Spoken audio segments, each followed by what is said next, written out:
윤도현 씨에 대해서 연말정산을 해보도록 할게요. 배우자 당해년도 일용 근로소득이 240만 원이 있다 이렇게 됐어요. 일용 근로소득은 분리과세 소득이죠. 따라서 배우자는 기본공제 대상이 되는 겁니다. 부친 윤길수 씨 보시면 부동산 임대사업소득 금액이 1,000만 원 있다. 소득요건을 충족 못하죠. 100만 원 초과자가 되는 겁니다. 따라서 이번은 부로 처리하시면 되는 거죠. 그리고 가족관계 증명서를 줬습니다. 윤길수 씨 나이는 74살, 그리고 자녀 윤하나는 15살이죠. 기본공제 대상이 되는 겁니다. 여기까지 한번 입력해 보도록 할게요. 연말정산 추가자료 입력 클릭하시고 전체 사원을 불러오시면 되는 거죠. 그러면 윤도현 씨가 나타납니다. 여기에 부양가족 이렇게 되어 있죠. 윤길수 씨의 부 맞죠? 그리고 배우자는 2번 배우자 선택하시면 되는 거죠. 그리고 자녀는 20세 이하, 그리고 자녀 세액공제 체크되는 거 확인되실 겁니다. 그리고 근로소득 원천 징수 영수증을 줬네요. 이것을 직접 입력하시면 되는 거죠. 주식회사 로그인 돼 있고 급여 상여 그리고 야간 근로수당이 있네요. 해당栏에다 입력하시면 되는 겁니다. 그리고 세액명세서에서 가장 중요한 것은 여기서 기납부세액을 입력하는 게 아닙니다. 72번 결정세액을 입력하는 거, 그리고 건강보험료하고 장기요양보험료 등 4대 보험료를 직접 입력할 겁니다. 그럼 한번 소득명세를 입력해 보도록 할게요. 소득명세 클릭하시고 여기에 종전이 있죠? 여기다 입력하시면 되는 겁니다. 주식회사 로그인, 그리고 부 하시고 사업자 등록번호 입력하시면 되는 거죠. 근무기간은 단기 1월 1일서부터 단기 3월 31일까지입니다. 그리고 급여란에다가 1,000만 원, 그리고 상여란에 500만 원 입력했습니다. 그리고 하단에 야간근로 여기 있죠? 여기에 200만 원, 그리고 쭉 내려보세요. 그러면 건강보험료 입력하시면 되는 거죠. 그리고 장기요양보험료, 고용보험료, 국민연금보험료 직접 입력하시면 되는 겁니다. 그 다음에 여기에 기납부세액이 있죠. 소득명세에 결정세액을 입력하시면 되는 겁니다. 결정세 여기다가 100만 원하고 지방소득세 10만 원 입력하시면 소득명세를 입력했어요. 총 금액이 6,500만 원이라는 것을 여러분들이 체크하시면 되겠어요. 그리고 윤도현의 국세청 간소화자를 줬네요. 여기 보시면 의료비 지출내역 있죠. 의료비는 연령요건, 소득요건 따지지 않아요. 따라서 윤길수 씨의 부친이죠.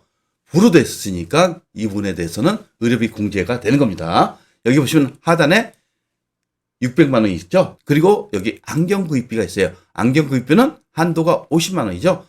따라서 570만 원을 입력하시면 되는 겁니다.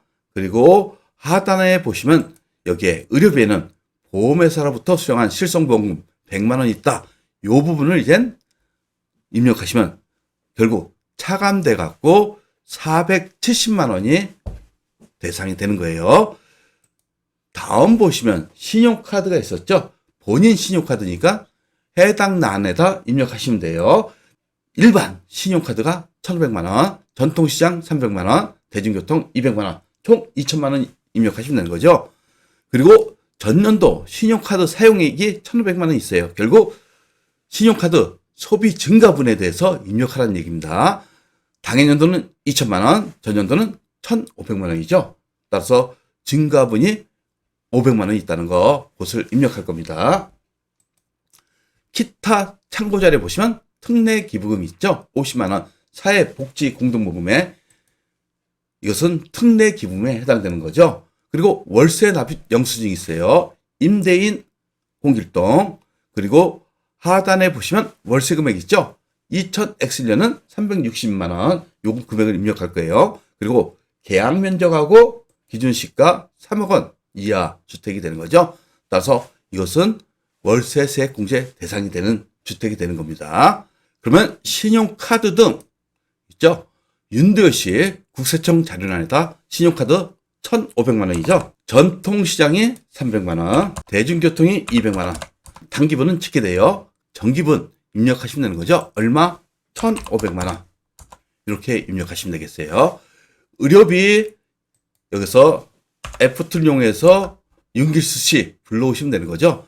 국세청 증빙 자료라고 그랬죠. 그리고 넘어가시면 건수는 한 건, 그리고 570만 원이죠. 실손 보험 수령액이 100만 원 있는 거 체크하시면 되겠습니다. 그러면 의료비도 입력했어요. 그리고 기부금 있었죠. 기부금 본인 기부금이죠. 본인 입력하시고 유형 코드 보시면 특례 F2를 이용해 갖고 10번 선택하시면 되는 거죠. 그리고 금전 1번 선택하시고 그다음에 상호명 있었죠. 사회복지공동모금액 그리고 사업자 등록번호 건수는 한 건 그리고 50만 원 입력하시면 되는 겁니다.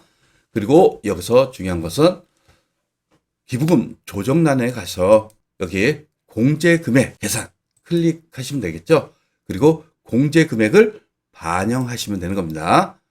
예 하시면 반영된 게 확인되실 겁니다. 여기에 공제대상 금은 50만 원 이렇게 되어 있죠. 나중에 확인해 보시면 되겠어요. 그 다음에 월세 있어요. 홍길동이라고 되어 있죠. 그리고 홍길동의 주민등록번호를 입력하시면 되는 거죠.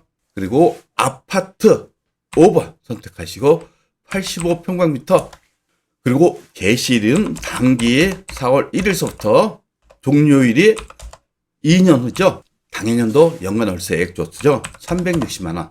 그러면 공제 대상하고 세액공제 자동 계산되는 겁니다. 최종적으로 할 게 이제 연말정산 입력 클릭하시고 상단에 부양가족 탭 불러오기를 하시면 되겠어요. 그러면 여러분이 입력한 게 여기에 나타납니다. 신용카드 사용액 보시면 이렇게 돼 있죠. 그러면 여기 하단에 보세요. 소비증가분 자동 계산되는 거니까 이 숫자가 틀리더라도 여러분들은 프로그램이 계산하는 대로 놔두시면 되는 겁니다. 그래서 소비증가분이 자동 계산되는 겁니다. 그리고 여기 보시면 의료비 570만 원 확인되시죠? 그리고 더블 클릭하시면 이렇게 확인이 되는 겁니다. 그리고 기부금 50만 원 여기에 대해서 특례 기부금이라고 되어 있죠. 그리고 하단에 보시면 월세 세액공제 360만 원 입력된 게 확인되십니다. 그럼 여기까지 입력하면 윤도현 씨에 대해서 연말정산은 마무리된 겁니다. 구독과 좋아요는 우리에게 큰 힘이 됩니다.